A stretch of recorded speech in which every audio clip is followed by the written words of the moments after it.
dia ahlus sunnah wal jamaah.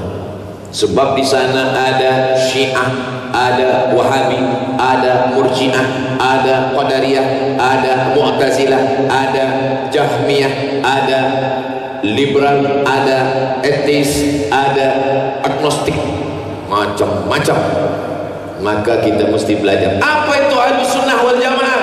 Dalam bidang akidah Imam Abul Hasan Al-Ash'ari, dalam bidang fiqh bermazhab Muhammad bin Idris Asy-Syafi'i, dalam bidang tasawuf Imam Junaid Al-Baghdadi dan Imam Abu Hamid Al-Ghazali, Ihya Ulumuddin. Alhamdulillah, Brunei Darussalam, siapapun yang akan datang menyampaikan tazkirah maka dia mesti mendapatkan tauliyah. Kalau tidak ada tauliyah, akidahnya tidak Asy'ari, fiqhnya tidak Syafi'i, tasawufnya tidak Sunni, maka dia tidak boleh menyampaikan apapun. Sebab apa? Sebab menjaga rakyat adalah kewajiban daripada ra'id din wad daulah. Apa kata Imam Al-Mawardi dalam Al-Ahkam As-Sultaniyah? Ulil amri menjaga din agama, wad daulah menjaga negara. Belajar ke masjid. Yang selama ini belum belajar ke masjid, alhamdulillah belajar ke masjid. Yang kedua, di masjid tidak hanya belajar, tapi juga di masjid orang mendapatkan rahmat Allah. Maka sebelum masuk ke masjid doanya, Allahumma ftahli abwaaba rahmatik, bukakan saya pintu rahmat Engkau. Kenapa? Sebab dalam masjid malaikat mendoakan dua, Allahumma ighfir lahu, Allahumma arhamhu, Allahumma ighfir lahu, Allahumma arhamhu. Ya Allah, rahmati dia, ampunkan dosanya. Dari mula saya Abdul Somad tadi masuk ke masjid hinggalah keluar nanti, malaikat sentiasa mendoakan dua, Allahumma ighfir lahu, ampunkan dosa Abdul Somad, warhamhu, rahmati Abdul Somad. Selama wuduknya tak batal dan dia tidak keluar masjid. Tapi kalau ada hajat, ada sesuatu, maka dia boleh. Sebab ini bukan wajib, ini sunnah Rasulullah sallallahu alaihi wasallam. Majtama'a qaumun fi baitin min buyutillah, orang yang berkumpul di rumah Allah, yatsluna kitab Allah, yang dibaca ayat-ayat Allah. Kita dari awal tadi yang kita baca ayat Allah, hadis Rasulullah, fatwa ulama, mazhab. Kalau kita lakukan tiga, duduk di rumah Allah, berkumpul di rumah Allah, membaca ayat-ayat Allah, mengkaji isinya, Allah balas empat. Nazalat alaihimus sakinah, turun ketenangan. Ghasyiyat bihimur rahmah, mereka diliputi rahmat Allah. Hafat bihimul malaikah, mereka dikelilingi malaikat. Wa dzakarahumullahu fi man 'indah, mereka dibanggakan Allah kepada para malaikat. Hai malaikat, dulu manakala aku ingin menciptakan manusia, kamu semua komplain, ataj'alu fiha may yufsidu fiha wa yasfikud dima.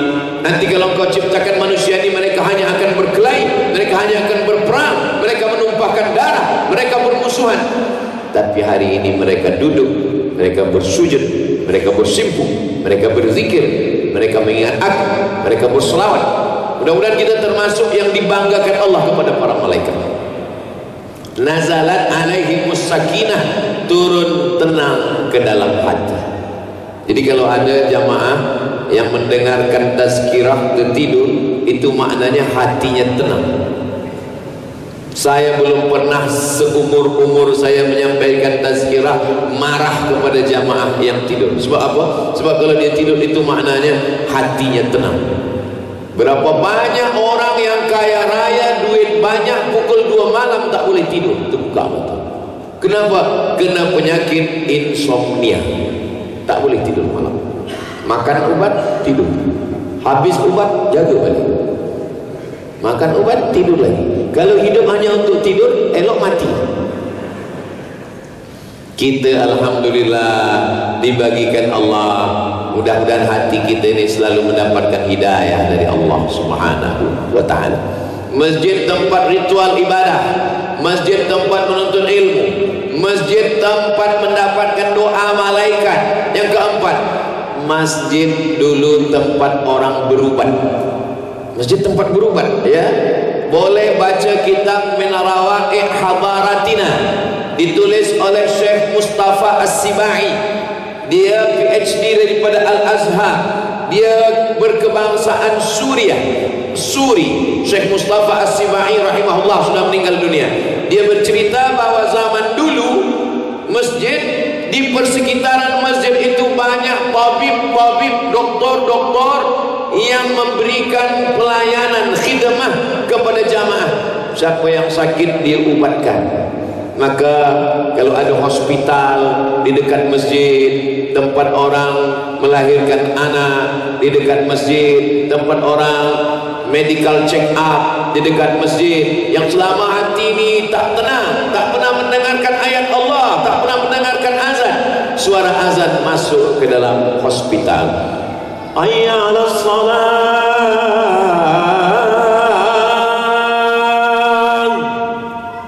meleleh air mata dalam hospital. Istri mendampingi di samping. Kata istri, kenapa abang menangis? Aku sedih, ingin sembahyang Jumat. Sekarang saya tak boleh sembahyang. Dulu waktu sihat tak pernah ke masjid. Selepas sakit baru dibukakan Allah pintu hidayah. Jangan sampai dia mati dalam keadaan su'ul khatimah. Maka kalau kita datang menengok orang sakit di masjid, di hospital, masuk suara azan masjid ke telinganya, dia bertaubat, doakan supaya dia husnul khatimah, bagi dia semangat. Bismillahirrahmanirrahim dengan nama Allah yang menyembuhkan, Bismillahirrahmanirrahim dengan nama Allah yang menyehatkan, Bismillahilladzi la yadurru ma'asmihi syai'un fil ardi wala fis sama. Menengok orang sakit kita tidak boleh terlampau jujur. Macam mana nampak ustaz saya ni? Kalau saya tengok ni nampaknya tak sampai hari Jumat selesai. Kita bagi semangat. Saya ini sakit ustaz, kata doktor umur saya tak sampai lama. Berapa hari kata doktor? Kata doktor sebulan lagi ustaz. InsyaAllah doktor itu setengah bulan. Umur bukan di tangan manusia. Innama amruhu idza arada syai'an ayyaqula lahu kun fayakun. Saya tak pernah, tak boleh pergi ke tandas. Ajarkan tayamum, bawakan debu, ajarkan dia tayamum. Tapi saya tak boleh sembahyang sebab saya guna pampers. Maka selepas masuk waktu azan, bersihkan, pakai guna pampers, salat zuhur 4 rakaat, jamak takdim asar 4 rakaat, tidak qasar. Tak boleh dua-dua, sebab yang dua-dua ni mesti musafir 88-90 km. Sedangkan untuk sakit boleh jamak tapi tidak qasar. Tapi sakit yang amat sangat susah, jangan sebab tazkirah ni demam-demam sikit jamak. Kenapalah suami saya ni ustaz demam sikit jamak, panas sikit jamak? Sebab apa? Dia sebab tazkirah ustaz. Sama saya disalahkan orang. Lalu kemudian nanti maghrib, tengok maghrib, oh maghrib dia masih lagi okey, masih lagi tunggu isyak, okey di isyak jamak takhir, tarik maghribnya ke isyak, nanti dia nak tidur baru bersihkan, ganti pampers baru dia sembahyang, jamak takhir. Tak boleh duduk terlentang menghadap ke arah kiblat. Miringkan badan, kepala di sini, kaki di sini menghadap ke kiblat. Tak boleh menghadap ke kiblat, terlentang dengan isyarat mata. Allahu Akbar, sami Allah, Allah. Dengan mata pun tak boleh. Kita sembahyang. Tidak gugur kewajiban sembahyang walaupun di hospital. Ini sekarang kalau ada orang sakit di hospital, bawa limau, bawa apple, bawa kue. Waktu sihat tak ada bawa. Kita bawa orang waktu sihat. Kalau sakit kita bawakan debu untuk tayamum. Kita ingatkan, tanya sudah sembahyang, bawakan dia tasbih untuk berzikir supaya hatinya tenang. Sebab yang jahat ini adalah fikiran. Yang paling jahat di badan kita bukan kolesterol, yang jahat ini bukan gula, yang Yang jahat ini bukan jantung, yang jahat bukan kambing, yang jahat yang makan kambing. Yang jahat adalah fikiran kita. Kata fikiran kita bilang, kau makan nanti kau akan sakit, kau akan begini, bini kau akan tinggal diambil boyfriend dia yang dulu. Maka nanti naik semuanya, darah naik, gula naik, diabetes naik.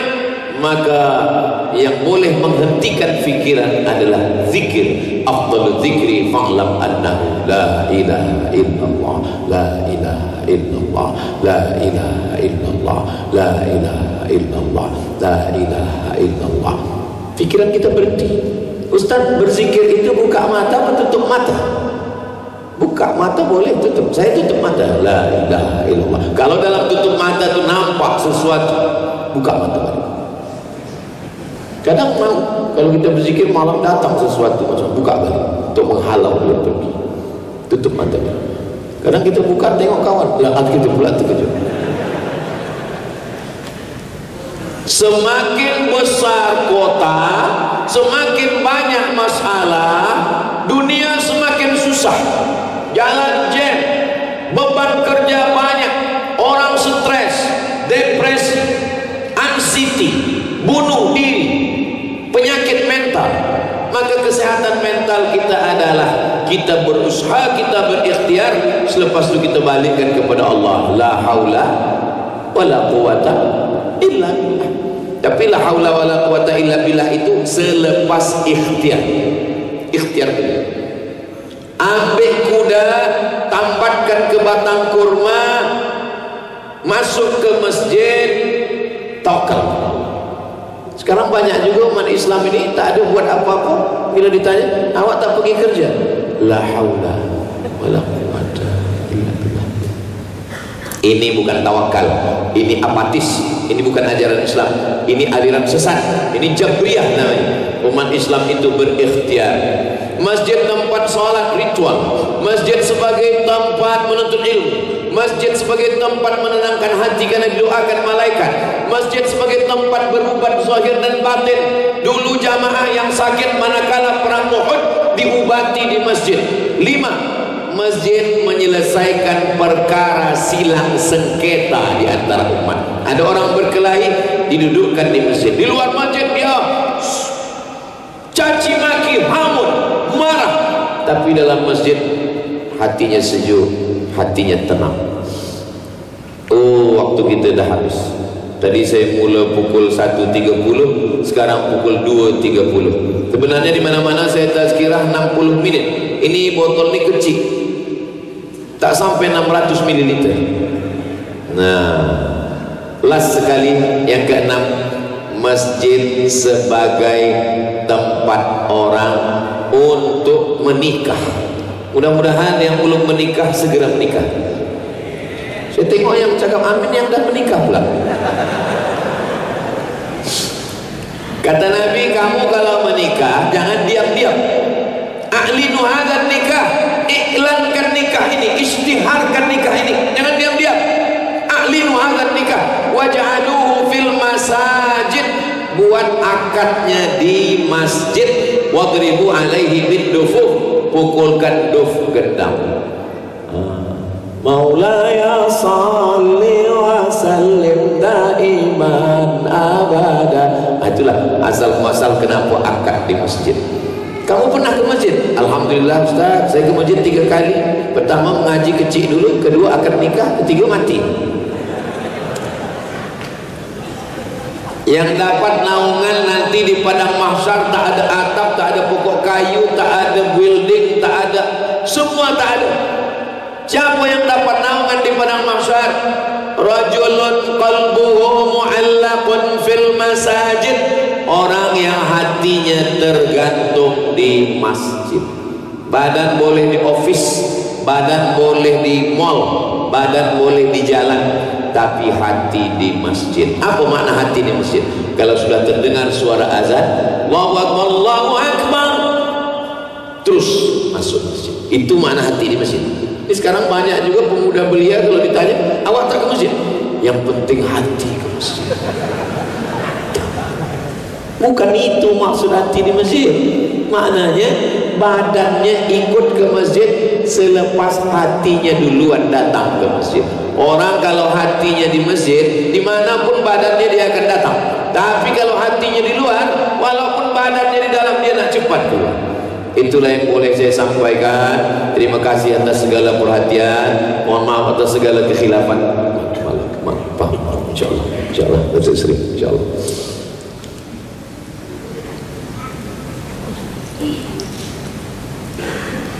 Airport.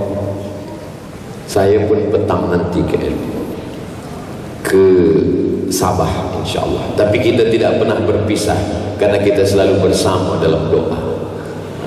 Jadi orang beriman tak pernah jauh. Saya Ustaz Somad tengok selalu datang ke Brunei 6 bulan. Tapi sebenarnya tiap malam kita jumpa Ustaz. Di mana? Di YouTube. Jangan lupa subscribe, like, share, and comment. Saya hari ini senang menengok pemuda-pemuda belia-belia. Oh, Ustaz senang sebab kami yang muda-muda ni. Kami yang tua macam mana? Saya tak menengok ada orang tua di sini. Ini bukan orang tua, ini adalah anak muda yang masuk ke badan orang tua.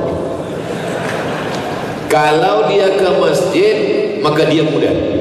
Tapi kalau dia di rumah, dia adalah tua. Nanti kalau ada orang bertanya, apakah itu muda, apakah itu tua? Yang muda kalau umurnya 17, bukan. Siapa yang ke masjid, dia muda. Siapa yang di rumah, dia tua. Lautan kan ku seberangi, bukit kan ku daki, masjid ku lalui. Orang tua. Kalau dia pemuda, dia ke masjid. Itulah yang boleh saya sampaikan. Mudah-mudahan kita semua, anak cucu kita istiqomah solat di masjid, dan kita termasuk orang yang mengimarahkan masjid yang hari ini bersempena 30 tahun Masjid Jami yang digunakan untuk solat, menuntut ilmu, mendapatkan doa, mendapatkan berkah. Mudah-mudahan kita sebelum mati diberi Allah rezeki sempat membina masjid insyaallah. Amin ya rabbal alamin. Ala hadhihi niyyah al-Fatihah. A'udzu billahi minasy syaithanir rajim. Bismillahirrahmanirrahim. Alhamdulillahi rabbil alamin. Arrahmanir rahim. Maliki yaumiddin. Iyyaka na'budu wa iyyaka nasta'in. Ihdinas siratal mustaqim. Siratal ladzina an'amta 'alaihim ghairil maghdubi 'alaihim waladdallin. Amin. Wassallallahu ala sayyidina Muhammad wa ala alihi wasallam walhamdulillahi rabbil alamin. Taqabbalallahu minna wa minkum taqabbal ya karim. Terima kasih atas segala perhatian. Mohon maaf segala kesilapan dan kekhilafan. Aqulu qawli hadza astaghfirullah li wa lakum. Wassalamualaikum warahmatullahi wabarakatuh.